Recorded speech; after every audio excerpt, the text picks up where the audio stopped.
इंद्रधनुष कैसे बनता है बता चुके हैं। आज हम चर्चा करते हैं प्राथमिक और द्वितीयक इंद्रधनुष में अंतर की। ठीक है, क्योंकि दो प्रकार का इंद्रधनुष बनता है। ठीक है, तो जो प्राथमिक इंद्रधनुष होता है उसमें लाल रंग जो होता है वो ऊपर होता है और बैगनी रंग नीचे होता है। ठीक, प्राथमिक इंद्रधनुष में लाल रंग ऊपर होता है, बैगनी रंग नीचे होता है, जबकि द्वितीयक इंद्रधनुष में बैगनी रंग ऊपर होता है और लाल रंग नीचे होता है। कोई दिक्कत इसमें? आगे चले। तो पहला अंतर समझ में आया? पहला अंतर क्या है? रंगों के क्रम का। इसमें जो है लाल ऊपर रहेगा, बैगनी नीचे रहेगा प्राथमिक में, और द्वितीयक में बैगनी रहेगा ऊपर और लाल नीचे रहेगा।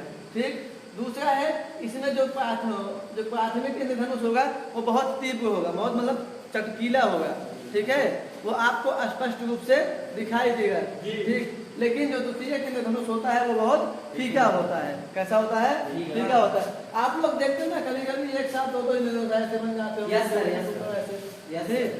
तो जो प्राथमिक इंद्रधनुष होगा वो बहुत चमकीला होगा और द्वितीयक इंद्रधनुष क्या होगा? बहुत फीका होगा। तो दो अंतर समझ में आए। तीसरा होता है इसमें जो कोणीय चौड़ाई होती है वो 2 डिग्री की होती है, और इसमें जो कोणीय चौड़ाई होती है वो 3 डिग्री होती है। अर्थात प्राथमिक इंद्रधनुष में कोणीय चौड़ाई का मान कितना होता है? 2 डिग्री, और द्वितीयक इंद्रधनुष में कोणीय चौड़ाई का मान क्या होता है? 3 डिग्री। कोई दिक्कत? अब सुनिए, जो प्राथमिक इंद्रधनुष होता है, जो प्राथमिक इंद्रधनुष होता है वो द्वितीयक इंद्रधनुष के नीचे होता है। प्राथमिक इंद्रधनुष द्वितीयक इंद्रधनुष के नीचे होता है, जबकि प्राथमिक जो द्वितीयक इंद्रधनुष होता है वो प्राथमिक इंद्रधनुष के ऊपर होता है। इतनी बात क्लियर है? कोई दिक्कत? आगे चले। ये जो होता है 3 चरणों में समाप्त होता है। ये कितने चरणों में होता है?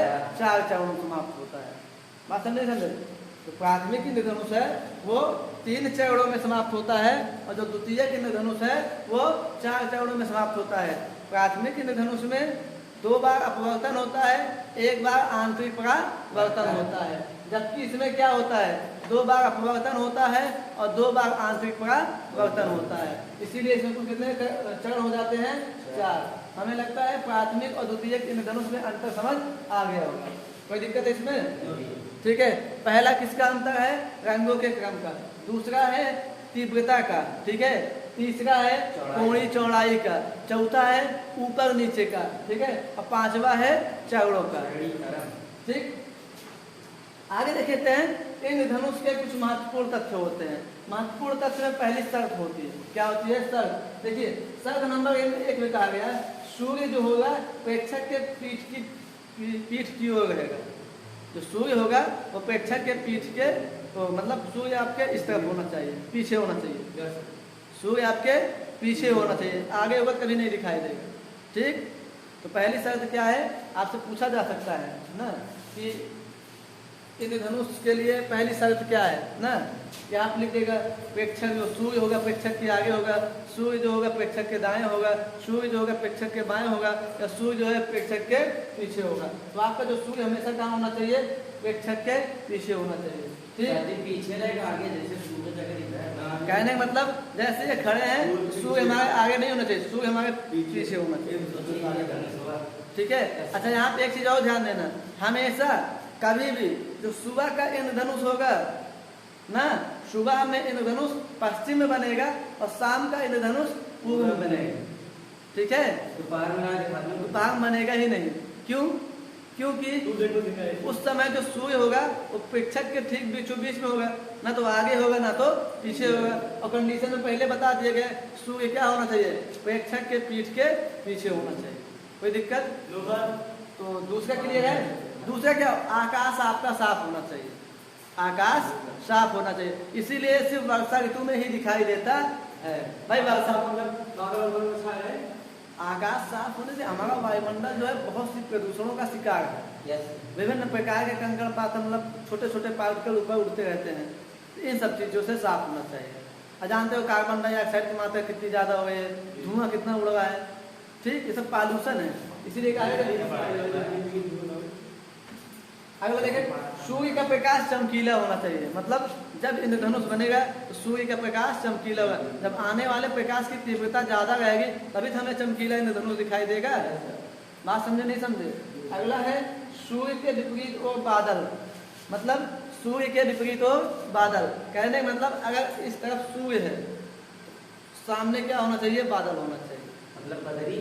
हाँ, अगर सूर्य पीछे है, सामने क्या होना चाहिए? बादल होना चाहिए।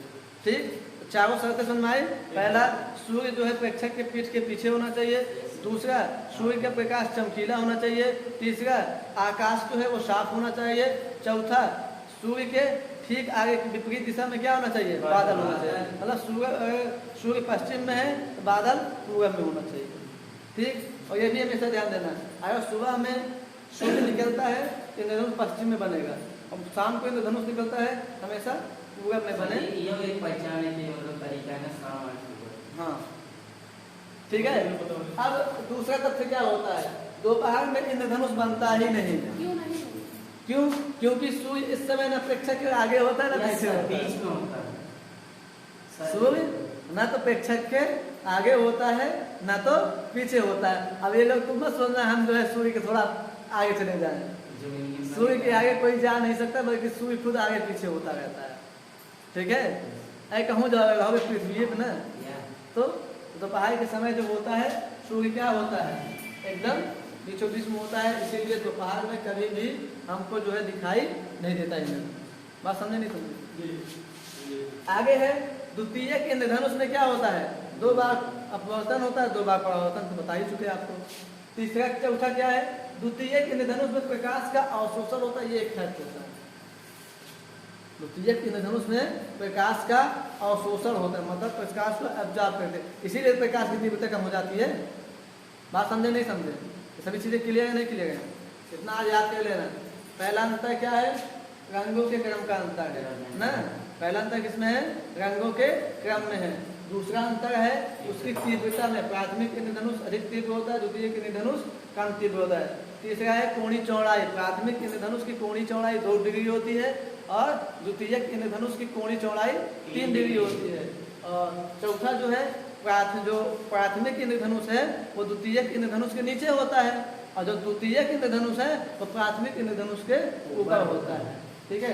पांचवा है जो आपका प्राथमिक इंद्रधनुष है वो 3 चरणों में समाप्त होता है, और जो द्वितीय इंद्रधनुष है वो 4 चरणों में समाप्त होता है। आवश्यक शर्त कौन सी है? सूर्य हमेशा प्रेक्षक के पीठ के पीछे होना चाहिए, आसमान हमेशा साफ होना चाहिए, ठीक है, सूर्य का प्रकाश चमकीला होना चाहिए ना, और सूर्य के विपरीत दिशा में बादल होना चाहिए। ठीक। अगला क्या है? दोपहर में इंद्रधनुष कभी नहीं दिखाई देगा। महत्वपूर्ण तथ्य, आप कितना भी प्रयास कर लो। तीसरा है द्वितीय इंद्रधनुष में 2 बार अपवर्तन और 2 बार परावर्तन होता है ना, आंतरिक परावर्तन होता है। चौथा है द्वितीय इंद्रधनुष में प्रकाश का अवशोषण होता है। ठीक है, अवशोषण मतलब प्रकाश का ग्रहण। देखिए प्राथमिक इंद्रधनुष बताए थे, ये था ना, प्रकाश ऐसे आता था, अपवर्तन होता था, अपवर्तन होकर निकल जाता ना। अब इसमें प्रकाश क्या होता है? प्रकाश एक बार यहाँ पर आता है, फिर यहाँ से परावर्तन होता है, यहाँ पर आता है, फिर यहाँ से परावर्तन होता है, तब निकल पाता है। 2 बार परावर्तन, अर्थात इधर प्रकाश को अपने अंदर कुछ देर के लिए रख लिया जाता है, अवशोषित कर लिया जाता है। ठीक, कोई दिक्कत? जय हिंद, जय भारत।